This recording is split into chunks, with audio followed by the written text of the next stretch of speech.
ఈ ప్రాంతానికంతా అభివృద్ధి కావడానికి అవకాశం ఉంటుంది తప్ప అందులో ముందే గాంధీ గారి పేరు మీద ఇప్పుడైతే ఎక్కడైతే బాబుఘాట్ ఉందో ఈసా మూసి 2 నదులను కలిపి తీసుకొచ్చి అక్కడ కలుస్తుంది.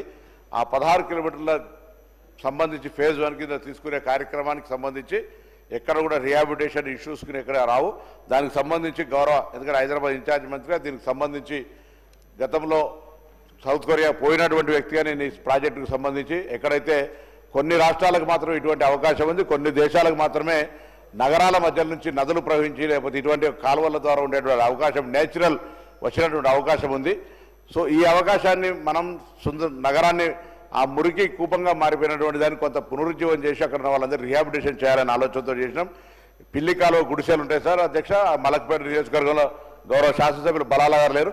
ఆ నియోజకవర్గంలో 300 చిల్లర ఇళ్లకు రిహాబిలిటేషన్ కింద డబల్ బెడ్రూమ్ ఇచ్చి 2 లక్షల రూపాయలు వాళ్ళు ఉపాధి అవకాశాల కొరకు ఇచ్చి వాళ్ళ పిల్లల ఎడ్యుకేషన్కి ఇచ్చి షిఫ్టింగ్ ఛార్జెస్ 25,000 రూపాయలు ఇచ్చి రకరకాలుగా అడ్జస్ట్ చేస్తాం.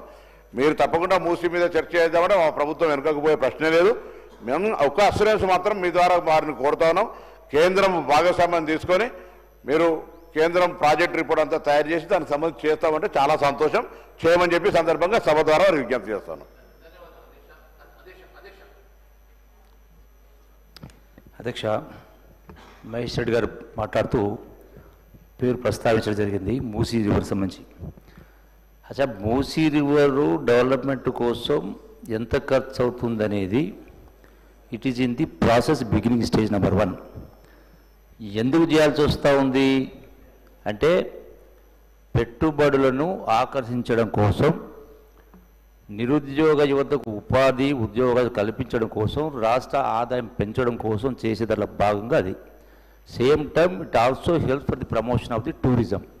అయితే సమాఖ్య రాష్ట్రాల స్ఫూర్తితోటి తెలంగాణ రాష్ట్రం నుంచి కేంద్ర ప్రభుత్వానికి ఆదాయం పెద్ద ఎత్తున అందుతూ ఉన్న సందర్భంలో మొన్న జరిగినటువంటి కేంద్రం నుంచి రాష్ట్రానికి రావాల్సిన ఆదాయాలలో తెలంగాణ రాష్ట్రానికి 50,000 కోట్లు అయితే ఏపీ రాష్ట్రానికి 90,000 కోట్లు ఇవ్వడం జరిగింది. అక్కడ గుజరాత్, వెస్ట్ బెంగాల్, యూపీకో, బీహార్కో ఇంకా అధిక మొత్తం ఇవ్వడం జరిగింది. అన్నప్పుడు వాళ్ళ కర్తవ్యం, బాధ్యత, సమాఖ్య స్ఫూర్తి పాటించాలి. అంటే అభివృద్ధి కార్యక్రమ అంశాల్లో అది మూసీ అయినా, కాళేశ్వరం జాతీయ హోదా అయినా, పాలమూరు జాతీయ అయినా వాళ్ళ బాధ్యత మర్చిపోతూ ఉన్నారు. కాబట్టి గుర్తు చేస్తూ దానికి చేయాల్సిన బాధ్యత అవసరం ఉంది. ఎంతైనా కూడా ఎట్లయితే ఇప్పుడు కొన్ని స్కీమ్స్ సంబంధించి రేషియోస్ ఉన్నాయి. గతంలో 20-80 ఉండే, ఇప్పుడు 60-40 ఉన్నది. సో అదే ప్రకారము మూసీని ప్రక్షాళన చేయాల్సిన అవసరం ఉంది. నేను కూడా మూసీ బాధితున్నే. చాలామంది మాట్లాడి ఉన్నటువంటి నాయకులు మేము మూసీలో పోయి 2 రోజులు పడుకుంటాం, 6 రోజులు పడుకుంటారు కింద. అచ్చా, అన్ని హంగులు ఉండి కూడా, ఒక మంత్రిగా ఉండి కూడా నిత్యం మున్సిపల్ కమిషనర్ తోటి మాట్లాడుతూ చేస్తా ఉన్నా కూడా ఇంట్లో ఉండలేని పరిస్థితి ఉంది. కంపు వాసన కావచ్చు, దోమలు కావచ్చు. సో ఇటువంటి పరిస్థితిని ఎక్కడి నుంచి స్టార్టింగ్ పాయింట్ మొదలు పెట్టుకుంటే ఎండింగ్ దాకా కిలోమీటర్ల పొడవునా. అంటే ప్రభుత్వం నైతిక బాధ్యత. మీరు గాలికి వదిలేసి రాజకీయాలు మాట్లాడుతున్నప్పుడు డెఫినెట్గా మరి 50 లక్షల కోట్ల బడ్జెట్ కేంద్ర ప్రభుత్వం, రాష్ట్రం నుంచి మిగతా రాష్ట్రాలతో పాటు గతం లేని కంటే కూడా ఎక్కువ ఆదాయం తెలంగాణ వస్తూ ఉంది అన్నప్పుడు అడగడం తప్పే ఉంది. ఆ 70,000 కోట్లు కావచ్చు, 1,00,000 కోట్లు కావచ్చు, ఎంతనే కావచ్చు. It depends on the final డిపిఆర్ని బట్టి ఉంటుంది. అది మనం చేసేటువంటి దాన్ని ఎన్ని చేయాలా, ఏం చేయాలనే కింద ఉంటుంది. సో ఇది నిమిత్తంగా ఇప్పుడే మొత్తం చెప్పడానికి రాదు. దాని ఏదో ప్రభుత్వమే ఇన్వెస్ట్మెంట్ చేస్తున్నట్టుగా దీనిలో పీపీ మోడల్ ఉంటుంది. ప్రైవేట్ ఇన్వెస్టర్స్ వాళ్ళు భాగస్వాములు అవుతారు.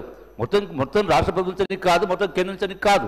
బట్ ఎంత అవసరమన్నా అల్టిమేట్గా ప్రజల 1 కోటి సుమారుగా 20 లక్షల జనాభా ఉన్నటువంటి హైదరాబాద్ రాష్ట్రం అంటే 40% ఆఫ్ ది ఎంటైర్ స్టేట్ అన్నప్పుడు వాళ్ళ బాగోగులు చూసుకున్నప్పుడు మరి ఇవన్నీ కూడా ముందుకు తీసుకెళ్ళాలా. దానికి ఈ చర్చనే అక్కర్లేదు. ఇప్పుడు డెఫినెట్గా రాష్ట్ర ప్రభుత్వాన్ని కేంద్ర ప్రభుత్వం సవతి తల్లితో ప్రేమ చూస్తుంది. వాస్తవం నేను చెప్పడం కాదు, ఫిగర్స్ ఉన్నాయి, స్టాటిస్టిక్స్ ఉన్నాయి. సో కాబట్టి కేంద్ర ప్రభుత్వం ఇది ఒకటే కాదు, అన్ని ప్రాజెక్టులు కూడా పెద్ద మనసుతోటి ఇవన్నీ కూడా కొత్త రాష్ట్రం. ఇలా రాష్ట్రం అప్పుల పాలైంది ఉన్న వాస్తవం.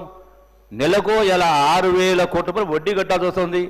గడిచిన 10 సంవత్సరాల పరిపాలన పుణ్యమా అని చెప్పని ఆదుకోవాల్సిన బాధ్యత ఎవరిది అధ్యక్ష?